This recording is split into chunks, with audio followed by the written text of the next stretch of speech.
December 14th, 1799, our first president, George Washington, passed away. Now, this is the official medical record that was done by the attending physicians who were there at the death of George Washington. In fact, Dr. James Craig, who was one of his very good friends, was the attending physician at his death. And more specifically, Washington's death actually was because Washington was out riding at Mount Vernon.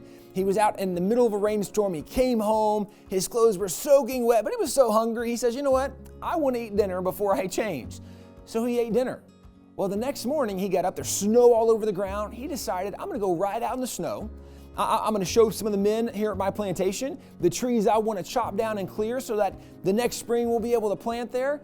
But he came back that afternoon after he'd been soaking wet the night before, very cold temperature, out in the snow all day, and he just wasn't feeling good.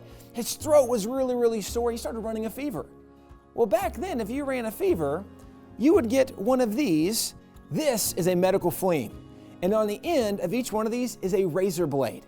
And the razor blades were used actually to intentionally cut yourself to draw blood. And the reason was, if you had a fever, they called it the excitement of the blood.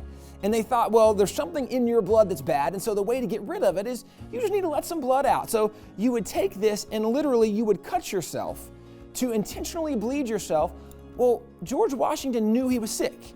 He knew he had a fever. In this, it says, he took from his arm in the night 12 or 14 ounces of blood.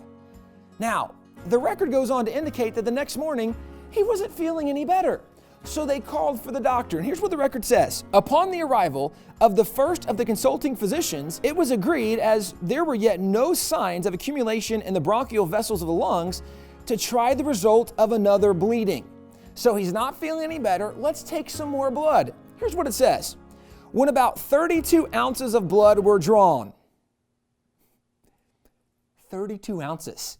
He took 12 to 14 the night before. It says 32 ounces of blood were drawn without the smallest apparent alleviation of the disease. So he didn't feel it. I can't imagine why he didn't feel better. We've taken at least a third of his blood out at this point. And he's not feeling it. He probably looked pretty pale at this point. Vapors of vinegar and water were frequently inhaled. 10 grains of calomel were given, succeeded by repeated doses of emetic tartar. Now, modern physicians explain that's essentially like drinking liquid mercury, is how dangerous that was for his body. It says that amounting in all to 5 or 6 grains with no other effect than a copious discharge from the bowels. They gave him diarrhea real bad.